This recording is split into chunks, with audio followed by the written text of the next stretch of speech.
just want it. Can you see myself? Can you see myself? Can you see myself? In the beginning, there was darkness, and then, bang, giving birth to an endless expanding existence of time, space, and matter. Now see further than we've ever imagined, beyond the limits of our existence, in a place we call the universe. Streaking through space, light is the fastest thing in the universe. It could circle the Earth 7 times in 1 second. As it reaches us across vast distances, it reveals the history of the cosmos. We're able to look back in time. Light travels at 186,000 miles per second. Its speed is an ultimate barrier. Nothing can go faster. We have never, ever broken the speed limit. But is the answer final? Will spaceships ever speed faster than light? Is it even worth trying? To give up without trying is just giving up. It can neither be touched nor felt. It is an abstract quantity of immense impact, the rate of motion at the very heart of all existence, the fundamental linchpin of the universe that we call light speed.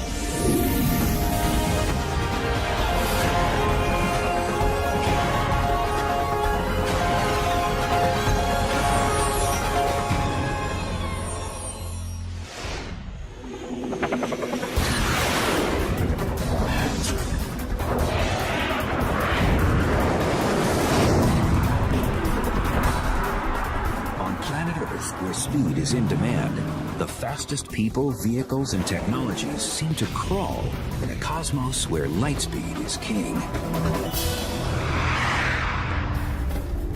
More than king, the speed of light is the cornerstone on which the universe is built.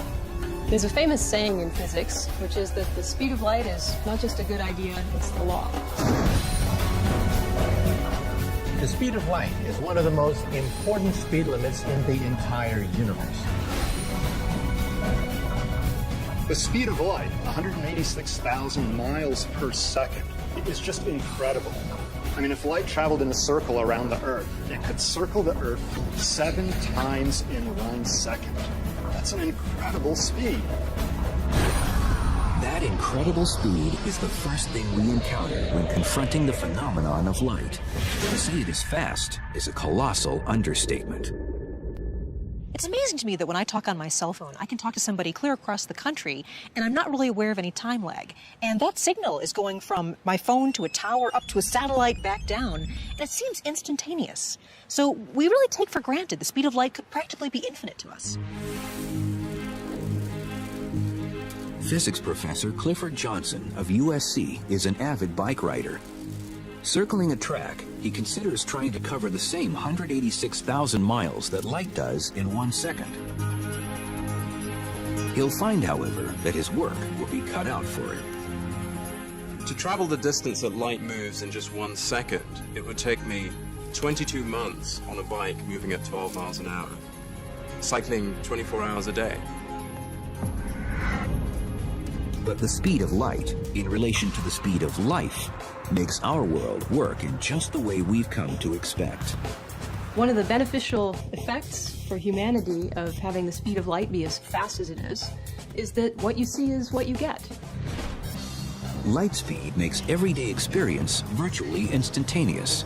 When the light bulb goes on, you see it right away. Anything that happens around you registers immediately. And certain experiences make it crystal clear that light travels faster than anything else, including sound. One interesting consequence of the great speed with which light travels is that you see a flash of lightning essentially instantaneously, but you hear the thunder only later on. But light speed has its limits when stacked up to a place as large as the universe. We think that the speed of light is unimaginably fast on a human scale. However, in astronomical terms, it's actually kind of pokey. And so it's ironic that when the Apollo spacecraft blasted into space, traveling at what seemed an amazing 25,000 miles per hour, The speed of light proved frustratingly slow when it came time to talk to astronauts 236,000 miles away on the lunar surface. So when the astronauts were on the moon and people asked Neil Armstrong, "Hey, Neil, what's it like up there?" Several seconds went by between the question and Neil Armstrong's answer. Neil, this is Houston, radio check, over. Hi, Roger. Houston, line's clear. Roger, line's clear, Houston. Roger, bud. And those several seconds were not because he was thinking about the answer, but rather because it took 1.3 seconds for the signal traveling at the speed of light to reach Neil from mission control, and another 1.3 seconds for his reply using radio waves to come back. And that's 2.6 seconds without even thinking. Okay. The 1.3 seconds it takes light to travel from the Earth to the Moon is pocket change compared to other celestial bodies. Light from the Sun, for instance, takes more than 8 minutes to get to the Earth. And if the sun were to disappear right now, if the sun were to suddenly vanish, it would take 8 minutes before we would even feel the shock wave and see the effects of a disappearing sun. The limits of light speed also make communicating with Earth's far-flung spacecraft a special challenge. It takes up to 44 minutes for signals to travel back and forth to the probes exploring Mars, more than 3 hours to Cassini at Saturn, and over 29 hours to Voyager 1, the most distant of all, now heading out of the solar system. Still, these distances are trivial on a cosmic scale. We can almost understand the 10 billion miles separating Earth from Voyager. But what's next? The nearest star is a red dwarf named Proxima Centauri, nearly 25 trillion miles away. That's 25 followed by 12 zeros. I am often asked a question, how can you as an astronomer really comprehend these vast distances, these huge numbers? And the answer is, I can't. The human brain really doesn't wrap itself around numbers that big. Occasionally, I actually write out how many zeros there are in kilometers from here to a galaxy, just to see how huge that number is. But in reality, of course, as astronomers, we would be spending all day writing zeros unless we came up with a better unit to use. And that's what a light year is. A light year is approximately 6 trillion miles. It's the distance that light travels in 1 year. Using light years to describe distances opens up another dimension of light speed's character. Think of it. Sirius, the brightest star in the sky, is 8.6 light years away. That means we see it not as it is today, but as it was 8.6 years ago. We see the bright star Vega as it was 25 years ago, and the red supergiant Betelgeuse as it was 500 years ago. It's a wonderful gift of nature that because it takes time to travel, we're able to look back in time. The further out we look in distance, the further back in time we look. We would have no idea what our cosmic history was if the speed of light traveled instantaneously. Laura Danley is curator of the historic Griffith Observatory in Los Angeles. With light's ability to take us into the past, she's assembled a stack of photos that tell light speed's story of the universe in snapshots, looking back in time to its beginning, more than 13 billion years ago, to the present day. I'm putting together a scrapbook of the history of our family of galaxies, and that shows all the galaxies that we can see with our telescopes as far back as we can see with our telescopes. Each photo in this album, then, shows something in the universe with a look-back time equivalent to its distance in light years. The famous Crab Nebula, 6,500 years ago. The galactic core, center of the Milky Way, 26,000 years ago. And the Andromeda Galaxy, our next-door neighbor, 2.5 million years ago. But practically yesterday on a cosmic scale. I love this cluster. For almost 90% of the look-back time, the album is filled with common galaxies. Common, yes, but intriguingly diverse. These two are colliding. You can see one going what appears to be right through the other. And there's a lot of drama in the way galaxies evolve and the way they interact with one another. So this one would be, it's only about 500 million light years away. As Danley places each shot in the album, a bigger picture begins to emerge. Adult galaxies have been the main characters, evolving in all their variety for the past 12 billion years. But the cosmos also has its childhood photos, showing galaxies when the universe was a mere toddler. These are actually very interesting galaxies at about 11 billion light years away. These compact galaxies represent what might be a two or 2.5-year-old child, just really learning how to walk. But even these galaxies have their younger brothers and sisters. This spectacular shot shows a gravity lens, a cluster of galaxies 2.2 billion light years away that bends light, allowing us to see much further in space and time. The lens reveals a tiny speck identified as one of the earliest galaxies we can see, as it was 13 billion light years ago, still an infant in the evolving universe. Galaxies, when they were babies, really don't have a lot of distinguishable features. They're kind of blobs. They don't really have a lot of structure. The universe as a whole was something of a blob at the beginning of its life, too. What we see of that time are the first light waves in history, reaching us only now, 13.7 billion years after they flashed into existence. We see them in the picture of an afterglow from the Big Bang. And they are known today as the cosmic microwave background radiation. The cosmic microwave background radiation is the most distant thing we can see. It is, in a sense, the picture of the baby upon delivery. NASA's all-sky picture reveals a glow that is uniform everywhere we can see. The universe as it was in a cosmic moment after its birth. But here, our view comes to a sudden halt. What we can see of the universe is limited, not by the size or power of our instruments, but by the barrier of light speed itself. How can the fastest thing in the universe make us blind to the infinity of space?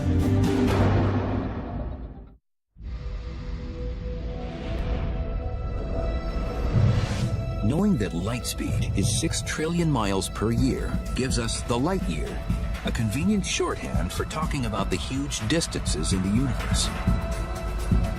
But it's just as important to understand that light speed at 6 trillion miles per year is an ironclad constant. The speed of light is so constant that the universe actually changes everything so that you never see it going any other speed. So the speed of light really is the measuring stick of the entire universe. In fact, the constancy of light speed results in an amazing tool for measuring distance in the vastness of space. The tool is called redshift. It happens as light between galaxies travels at a fixed speed. When the space between the galaxies expands, the light racing between them gets stretched, turning red in color. As light goes from one galaxy to another, from a distant galaxy to our own, for example, that light gets stretched along with the stretching of space. And that causes intrinsically short wavelength light, like blue light, to gradually become long wavelength or redder light. That fundamentally is the cause of the redshift that we see in the spectra of galaxies. How does the redshift turn into a way to measure distance? It's all because of an astonishing discovery made in 1926 at the Mount Wilson Observatory outside Los Angeles. Being up here on Mount Wilson is always a thrill for me because it was actually right here at this location that our view of the universe entirely changed. It was here that Edwin Hubble found out the universe is expanding. And that was an amazing thing. He wasn't expecting it. Nobody thought that was the case. And it changed everything. Seeing redshifts everywhere, Hubble found that all of the universe's galaxies were moving away from each other, which we now know is caused by the expansion of space itself. As seen from the Earth, a galaxy doesn't look like it's moving away, but we know that it is because its light is redshifted. A galaxy moving away at low speed has a slight redshift. A galaxy moving faster has a larger redshift. But Hubble found that those faster-moving galaxies are also farther away. That meant the greater the redshift, the more distant the galaxy. By seeing how fast space is expanding and working the math backwards, cosmologists have been able to estimate the age of the universe. Combine that with light speed, and you have a major brain twister. The universe is such a huge place that the light travel time really becomes important to us. We believe the universe began about 13.5 billion years ago. That means the farthest in any direction we can look is 13.5 billion light years. There hasn't been enough time for light to travel more than that. It's called our light horizon, a sphere 13.5 billion light years in all directions, containing everything we can see. But that's where the brain twister comes in. Does space end there? We have no reason to believe that the distance we can see is the entire size of the universe. In fact, it might be much bigger than that. It's just that with light travel time, that's all we can see. That's our horizon. So consider this conundrum. Astronomers in a galaxy at one edge of our horizon can't possibly see any galaxies on the other edge of our horizon. But they can see galaxies 13.5 billion light years in the other direction. And so can astronomers at the edge of their horizon. And on, perhaps to infinity. As for astronomers on Earth, light speed has them trapped. If we ask what is happening beyond our light horizon, we have to face the fact that the speed of light really is a barrier. We've never seen anything beyond our light horizon. Can we take comfort in the fact that there is so much to see inside our horizon? This breathtaking shot is the Hubble Space Telescope's ultra-deep field. It's a massively detailed photo of an area of the sky 100 times smaller than the full moon, yet containing 10,000 galaxies, some whose light has been speeding toward us for 13 billion years. Beyond that is the cosmic background radiation from just 400,000 years after the Big Bang. In NASA's color-coded picture, the radiation's glow is pure green, representing a distribution of matter so uniform, its temperature varies no more than 1/50,000th of a degree. Nothing in human experience is even close to this kind of uniformity. In fact, astronomers believe the universe should really be very different. By rights, the universe should be lumpy. If you look in this direction and you look in that direction, you should see two entirely different concentrations of matter, different temperatures, but it's extremely uniform. Therefore, we have a puzzle. The puzzle has its roots at the universe's birth in the Big Bang. If everything flew apart from the beginning, why shouldn't it be uniform? No kind of explosion that we know about leads to that kind of uniformity. If you imagine an ordinary explosion, an atomic bomb, a piece of TNT, but it's not really uniform at all. There's a piece of shrapnel going off there, a piece of paper going off there, an extra piece of iron going off there. It's really very non-uniform. So scientists believe the cosmic background radiation just shouldn't be as smooth a green as it is. We can find out why in an ordinary paint store. Let's consider a universe that consists of different color cans of paint. In our hypothetical paint universe, we have a can of yellow paint and a can of blue paint. And at the instant of the Big Bang in this universe, the two cans of paint start expanding apart from each other.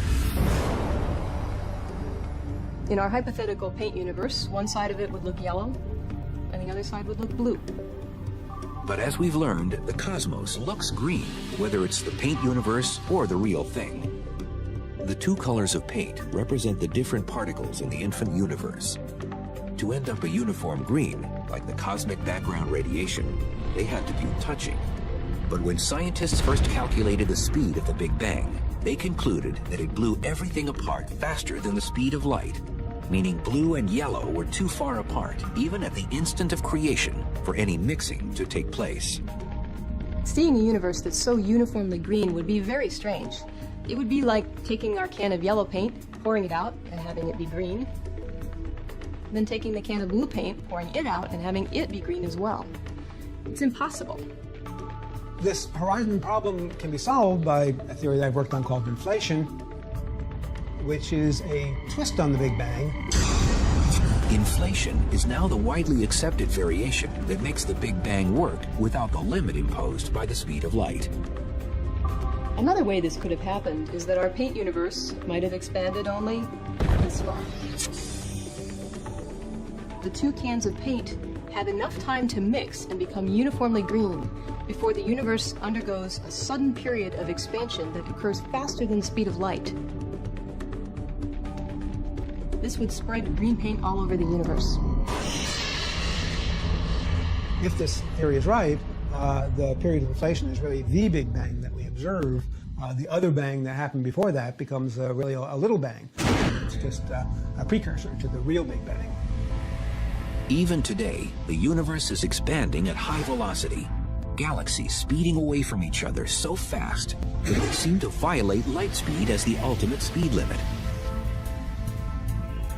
The faster-than-light expansion of space sets yet another limit on what we can see from Earth, where the galaxies of the universe continue to rush away from us. The galaxies that are relatively near to us, those that you can see easily, are moving away pretty fast. And indeed, the more distant ones are moving away faster. But the ones that are really far away, in fact, are moving away faster than the speed of light. And then there are the galaxies that you will never see because they started out so far away that the light from them will never reach you because the space is expanding faster than the speed of light. Space itself, then, is the exception to the rule. It can expand faster than the speed of light. But everything inside it remains bound by Albert Einstein and his theory of relativity. Albert Einstein is the cop on the block. You cannot break the light barrier. We physicists can accelerate particles to 99.9999% the speed of light, but we have never, ever broken the speed limit. But we don't need to break the limit to experience the strange province of light speed. If the universe bends and stretches around the speed of light, what happens when we hit the accelerator and start to get close?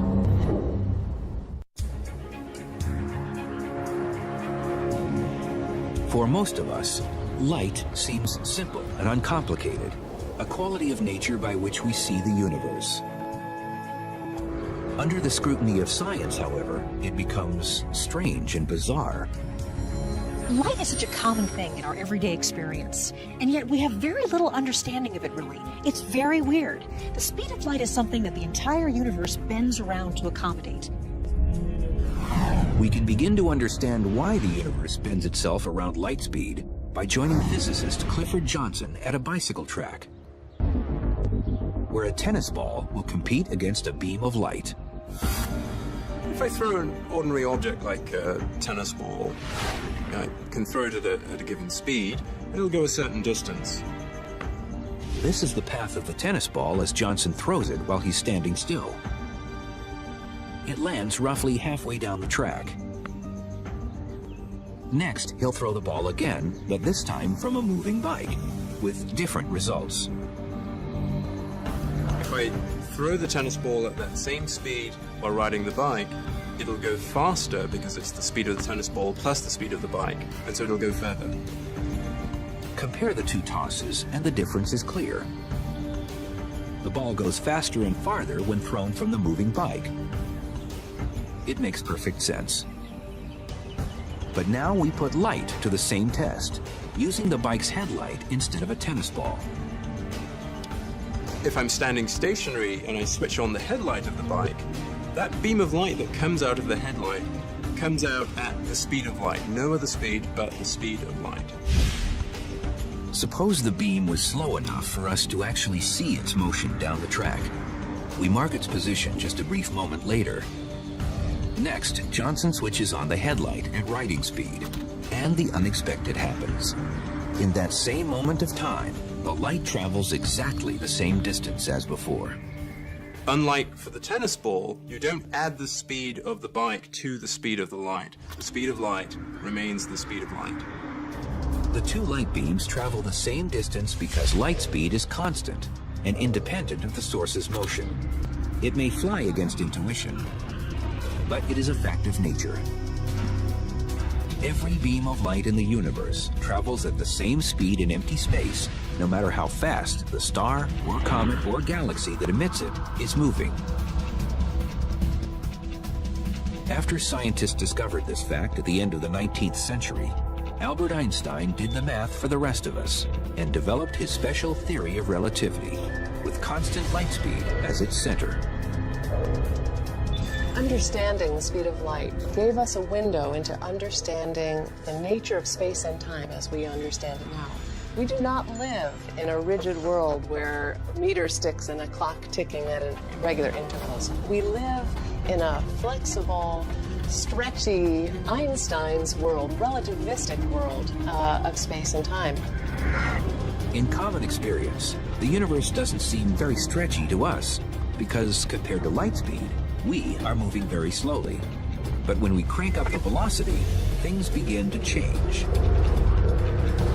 As you get closer and closer to the speed of light, all sorts of strange and marvelous distortions take place.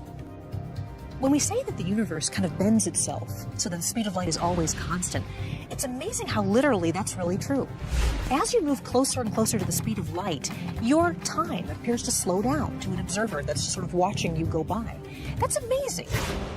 When Clifford Johnson bikes around the track, he needs to be going about 56 million times faster than his current 12 miles per hour to get close to light speed.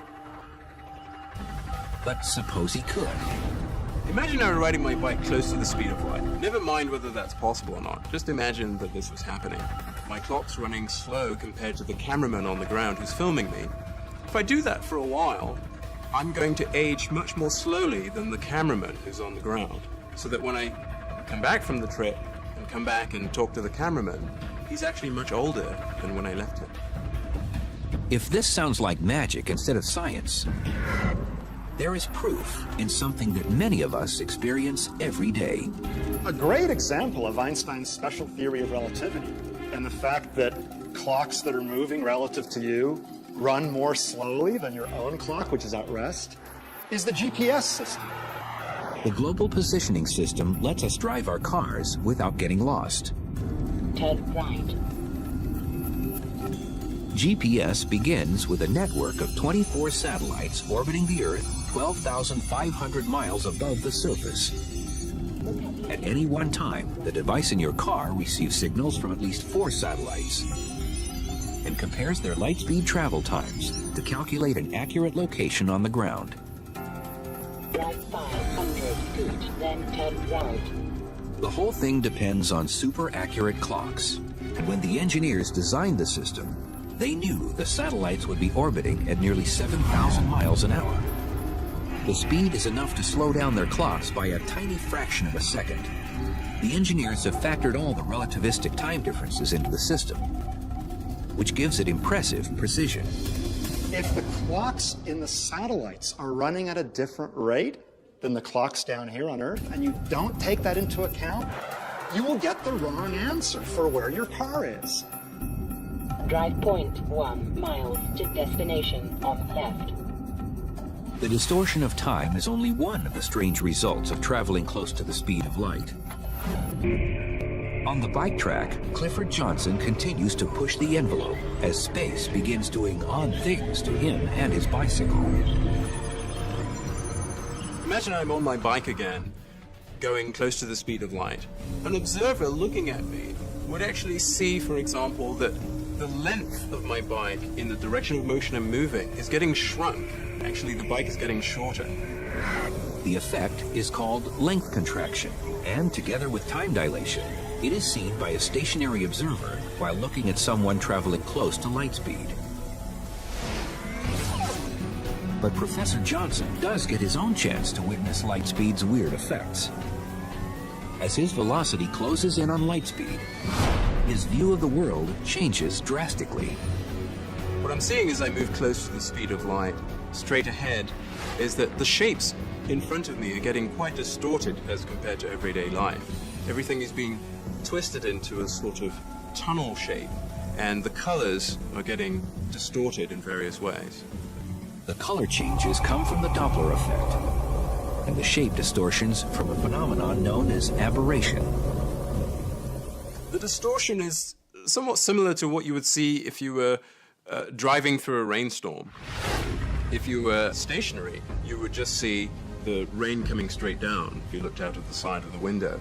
Whereas if you were moving through the storm, you would see that the rain appears to be slanting towards you as a result of your motion.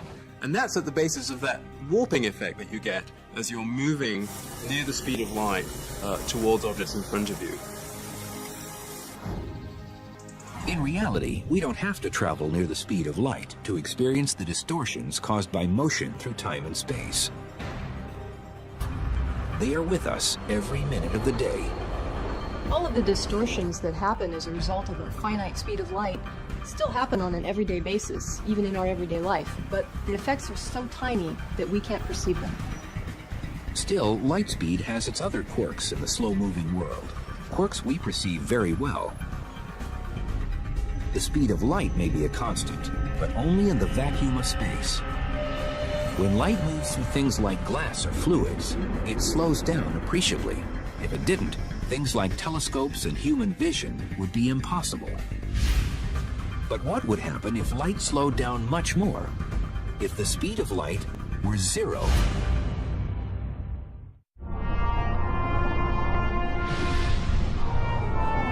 Light speed is 186,000 miles per second. It is a universal constant, but a constant with a catch. It travels at that speed only in a vacuum.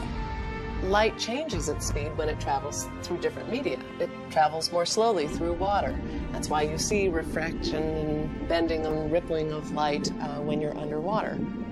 Life as we know it would be very different if light didn't propagate at different speeds through different materials.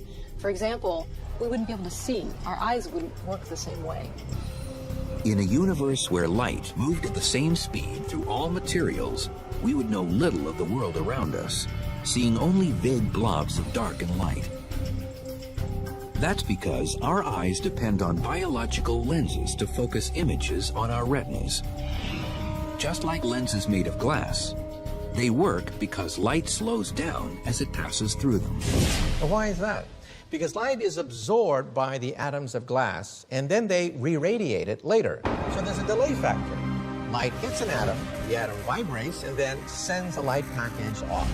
So there's a delay factor. The delay factor also causes light to bend when it hits glass shaped into a lens. Bent in just the right way, light can be focused, collected, and magnified. For astronomers studying the universe, nothing could be more important. Thank goodness light slows down when it goes through glass, because that's the reason why we have telescopes. The reason why we have telescopes is because light bends going through glass, and we can concentrate large amounts of light to a single point, and then that gives us the ability to see the marvels in the universe itself. Light travels through the glass lenses of telescopes at about 124,000 miles per second. 2/3 of its speed through a vacuum. But some scientists are looking at making use of light at far slower speeds. And then we have the AOs over here. They're pretty much all functioning now. At her lab on the campus of Harvard University, Dr. Lena Howe has taken slow light to the extreme by reducing light speed to zero. The speed of light, of course, is incredibly high. I mean, nothing goes faster than light. And, the usual 186,000 miles per second. And we kind of thought, gee, that's awfully high. Let's try to do something about it. So we have a detector right there. Howe and her team conducted their experiments in a complex laboratory filled with lasers, mirrors, prisms, and other exotic gear. It is a branch of physics where few have dared to tread. If you can start to change things so dramatically as taking this enormous light speed and then bring it down to bicycle speed, that then you're in a completely new regime of nature. You're able to now start to probe areas, regions of nature where nobody has ever been there before. The brakes are put on Lightspeed inside Howe's lab by focusing lasers on 2 microscopic clouds of sodium gas, chilled to a few billionths of a degree above absolute zero. A control laser hitting the 2 clouds sets them up for action. Then, a quick light pulse shoots into the first cloud, where it is squeezed into the gas and slowed to just a few miles per hour. The light pulse goes from being about 1 kilometer long in free space. It compresses like a concertina as it enters the atom cloud and ends up being only 0.02 millimeter in size. That's less than half the thickness of a hair. So really small, and it's so small that the light pulse actually ends up fitting totally inside the atom cloud. Howe says the atomic imprint of light in the sodium cloud is a perfect copy, embedded in atoms, of the original light pulse. It can then be stopped in free space between the 2 clouds before moving on. When it enters the second cloud, another shot of the control laser expands it to its original size, shape, and speed of 186,000 miles per second. It is comparable in some ways to a science fiction transporter that sends people or objects through space. So in these experiments, what we really do is we stop and extinguish a light pulse in one part of space and revive it in a completely different part of space and send it back on its way. Since light can carry information, this super advanced technology points the way to futuristic light-based computers that bypass wires and electronic chips. Information read directly from light may be faster, more compact, and more secure than anything we have today. But the greatest vision of scientists and dreamers is to be found at the other end of the light-speed spectrum. We still face the speed of light as an impenetrable wall, a speed that Dr. Einstein told us could never be exceeded. Yet history is packed with impossibles that have become realities. Will we ever, for instance, be able to reach the stars in ships that go faster than the speed of light? If so, when?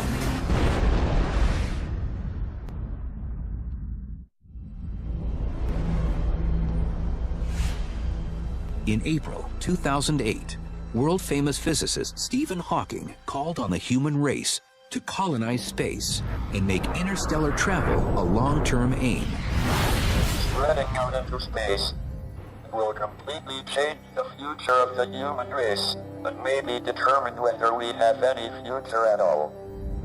The stars are so far away that interstellar travel is impractical unless we can go faster than light speed. But that's an obstacle. Einstein's theory of relativity tells us that a spaceship's mass approaches infinity as it nears the speed of light. So as you try to go faster and faster and faster, you actually get to a point where it takes more and more energy until it's an infinite amount of energy to go the speed of light. That's impossible. It means that travel at light speed is also impossible. Or is it? Mark Millis is one of a handful of scientists who isn't ready to throw in the towel on the subject. A NASA propulsion physicist by profession, he likes to build models of starships in his spare time, and is well aware of the giggle factor in any talk outside science fiction of star travel. The giggle factor is actually a healthy response. It helps provide skepticism to the topic, to ask deep questions to make sure that we're proceeding correctly.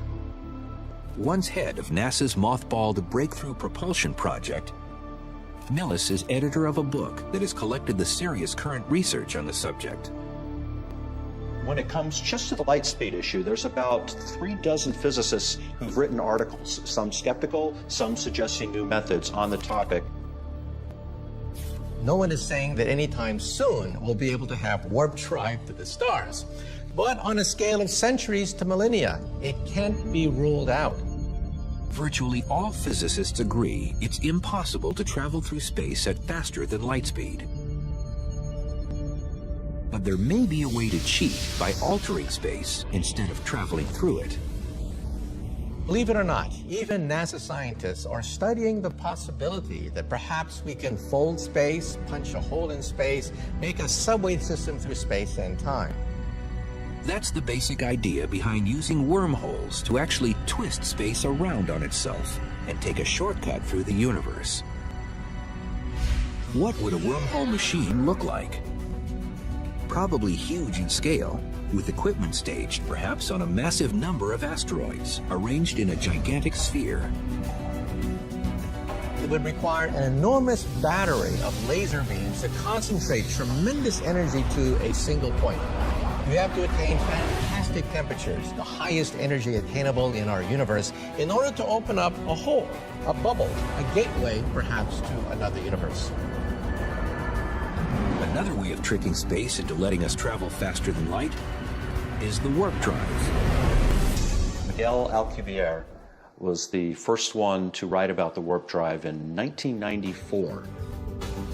Alcubierre, a Mexican physicist, worked out the math for a starship propelled by warping space-time itself. Behind the ship, space-time is expanded. In front of the ship, space-time contracts. In between, the ship rides like a surfer. The ship itself sits inside a bubble, and the space around it pushes it faster than light. A successful warp drive, if it is possible at all, is probably centuries away. But in Switzerland, physicists at the Large Hadron Collider may be headed in the right direction right now. Now, the Large Hadron Collider is an atom smasher. It's a particle collider. But it's going to get to high enough energies that space and time will actually warp and bend. We're actually practicing how to bend space in the laboratory. It's the first baby step toward a warp drive. With the physics we now know, we won't travel faster than light speed in the foreseeable future. That doesn't mean we shouldn't try. Even though light speed travel might turn out to be impossible, to give up without trying is just giving up. Outside his work at NASA, Millis has founded the nonprofit Tau Zero Foundation to encourage serious research on star travel. Although few scientists are pursuing the idea actively, many agree it's worth at least the effort. Understanding our universe is one of the most basic needs human beings have as an intelligent species. So, should we pursue technologies or physics that might allow us someday to travel faster than light? Absolutely. Because we never know where this might take us. Even though we might never discover a way to travel faster than light, we might discover a whole bunch of other very useful things. And what if science ultimately proves the light speed barrier is unbreakable and star travel is impossible? It would put a whole new perspective on spaceship Earth, forcing us to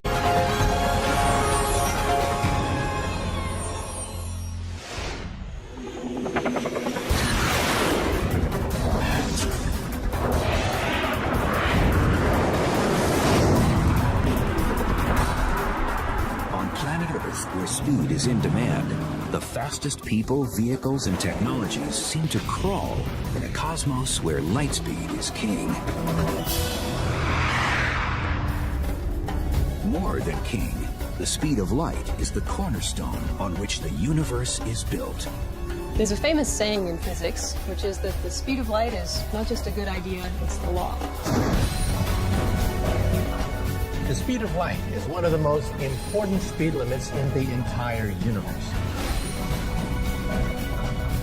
The speed of light, 186,000 miles per second, is just incredible. I mean, if light traveled in a circle around the Earth, it could circle the Earth 7 times in 1 second. That's an incredible speed.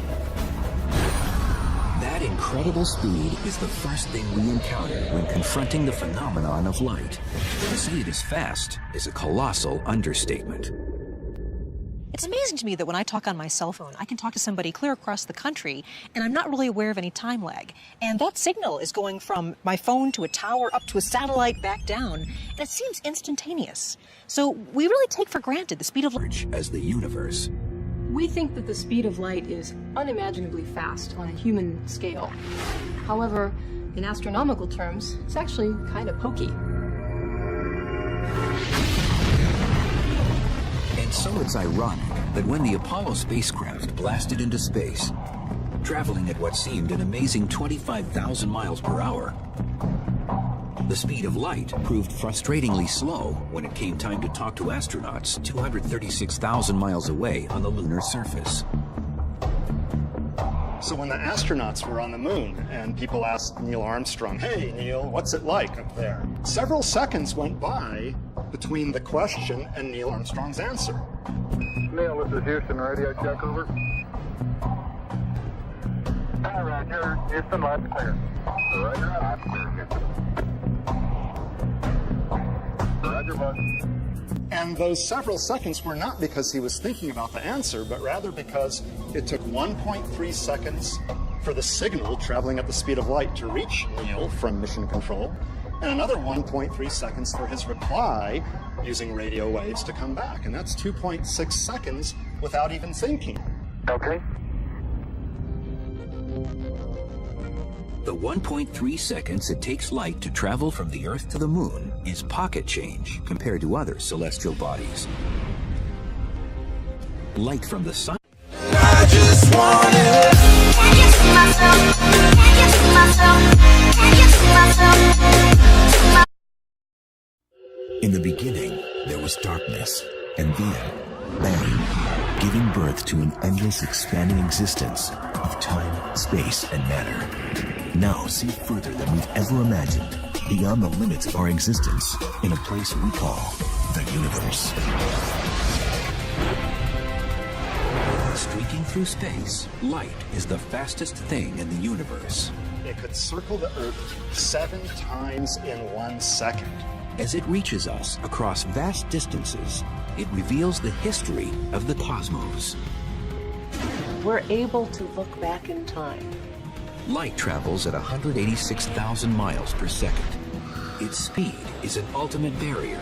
Nothing can go faster. We have never, ever broken the speed limit. But is the answer final? Will spaceships ever speed faster than light? Is it even worth trying? To give up without trying is just giving up. It can neither be touched nor felt. It is an abstract quantity of immense impact. The rate of motion at the very heart of all existence. The fundamental linchpin of the universe that we call light speed.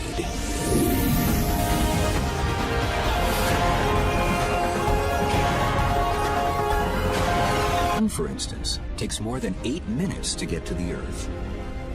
If the sun were to disappear right now, if the sun were to suddenly vanish, it would take 8 minutes before we would even feel the shock wave and see the effects of a disappearing sun. The limits of light speed also make communicating with Earth's far-flung spacecraft a special challenge. It takes up to 44 minutes for signals to travel back and forth to the probes exploring Mars. More than 3 hours to Cassini at Saturn.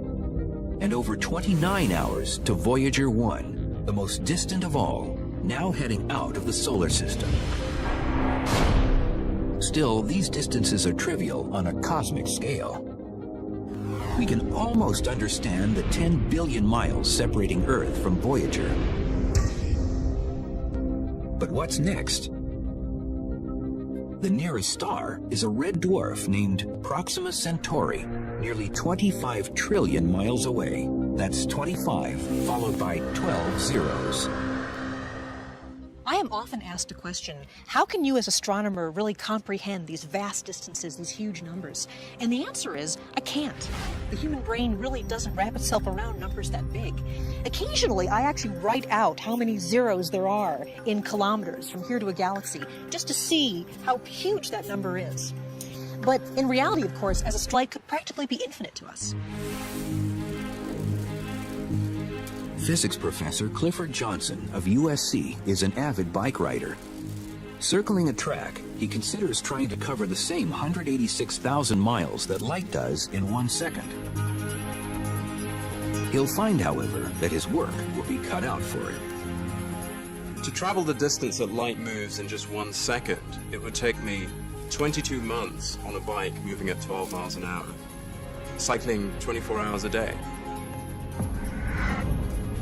But the speed of light, in relation to the speed of life, makes our world work in just the way we've come to expect.